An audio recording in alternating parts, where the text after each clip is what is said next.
বিসমিল্লাহির রহমানির রহিম। আসসালামু আলাইকুম। দেশ এবং দেশের বাইরে থেকে যারা আমাদের আজকের এই প্রতিবেদনটি দেখছেন, তাদের সকলকে জানাই আমি মাহমুদুল হাসান আন্তরিক শুভেচ্ছা এবং অভিনন্দন।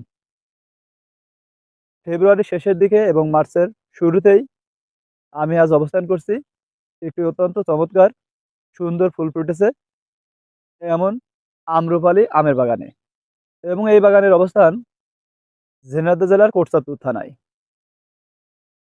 এবং এই বাগানটি করেছেন আমাদের কৃষক মোহাম্মদ শমিস ভাই।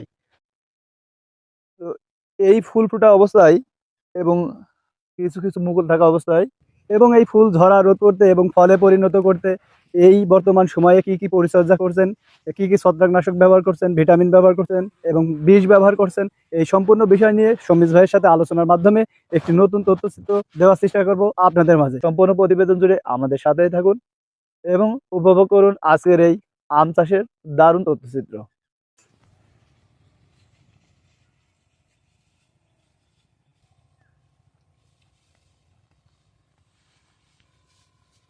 আসসালামু আলাইকুম। ওয়ালাইকুম আসসালাম ভাই, ভালো আছেন? জি আলহামদুলিল্লাহ, আপনি ভালো আছেন? আলহামদুলিল্লাহ। তো ভাই, আপনার এই বাগানটা পরিদর্শন করলাম, অনেক বড় একটা এরিয়া দেখছি। জি। কত বিঘা আপনার এই আমের বাগান? 21 বিঘা থেকে হবে। 21 বিঘা। জি। আপনি কত বছর ধরে এই আমের চাষ করেন? 5-7 বছর। 5-7 বছর। তো এখন আপনার এই আমের বাগানে কত ধরনের জাতের আমের গাছ আছে? আম্রপালি আছে, গোবিন্দ আছে, বেদানা আছে আর ন্যাংরা আছে। এই 4টা। জি। তো এখন আমরা যে বাগানটিতে অবস্থান করছি, এই বাগানের এই আমের চারাগুলো বা এই আম কি জাতের আম? এই বাগানে আপনার আম্রপালিও আছে আর গোবিন্দও আছে। আম্রপালিও আছে, গোবিন্দ আছে। এইগুলো তোমার হচ্ছে যে আম্রপালি। জি। তো আমি আপনার এই আমের বাগানটা সম্পূর্ণ পরিদর্শন করলাম, আমরা ঘুরলাম সাথে, আপনার সাথেই ঘুরলাম। তো দেখলাম যে অনেক গাছে মুকুল চলে আসছে, আবার যে পরিমাণে ফুল আসছে মাশাআল্লাহ আলহামদুলিল্লাহ, আল্লাহর দেয়া নেয়ামত। এবছর আশা করা যায় বাম্পার ফলন হবে আপনার। তো এখন আমরা অবস্থান করছি ফেব্রুয়ারির শেষে এবং মার্চের শুরুতে। ভাই, এখন আপনার এই আম গাছের পরিচর্যায় জি। এই মুহূর্তে আপনি কি কি ছত্রাকনাশক বা কীটনাশক ব্যবহার করে থাকছেন? আমি এখন হপারের জন্য আপনার পিডো, টিডো, আর পোকার জন্য আপনার কট, কোট, আর ছত্রাকনাশকের জন্য আপনার ব্যবহার করছি ফলিকুর। ফলিকুর। জি। এই হপারের জন্য যে টিডোটা ব্যবহার করছেন, এটার ডোজ কেমন দিচ্ছেন? এটা আমি মূলত লিটারে 1 মিলি করে দিই। 1 লিটার পানিতে 1 1 মিলি মিলি ডোজ। ডোজ। আর জি। কটের ডোজ কেমন দিচ্ছেন? কটও আমি 1 মিলি করেই দিই। আর ফলিকুর? ফলিকুরে 1 মিলি দিই। তার মানে সবগুলো ওষুধেই আপনি আমি 1 একসাথে মিলি করে ডোজ দিই। 1 লিটার পানিতে 1 মিলি হারে জি। দিচ্ছেন। জি। তো এই সবগুলো কি একসাথে মিক্স করে দিয়ে স্প্রে করছেন নাকি? জি, সবগুলো একসাথে মিক্স করে স্প্রে করছি। সবগুলো একসাথে আলাদা আলাদা ভাবে পানিতে পানিতে গুলায় মিক্স নিয়েছেন, করে গুলিয়ে নিয়ে নিয়ে মিক্স করছি। পরিমাণ মতো এক একটা ড্রামে দিয়ে হুম। তারপরে আপনি স্প্রে করছেন। জি।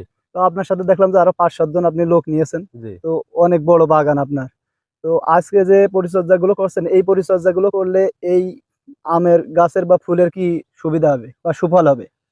এখন মূলত আমরা ভালোভাবে গুটিটা দাঁড়াবে, পোকাগুলো মারবে, গুটিটা সুন্দর চেহারা হয়ে উঠবে, এই জন্যই দিয়া মূলত। এই জন্য এইগুলো দিচ্ছেন। জি। তো আপনি বললেন যে আপনি 5-6 বছর ধরে আমের চাষ করেছেন।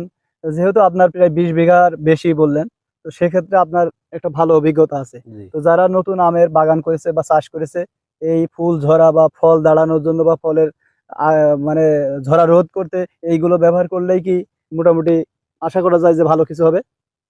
এইগুলো আপনার ব্যবহার করলেই ভালো হবে, কিন্তু বেশিরভাগ সময় আপনার আগাভিগের কারণে, আবহাওয়ার কারণে আবহাওয়ার কারণে আপনার বেশিরভাগ গুটি কেটে যায়। কেটে যায়।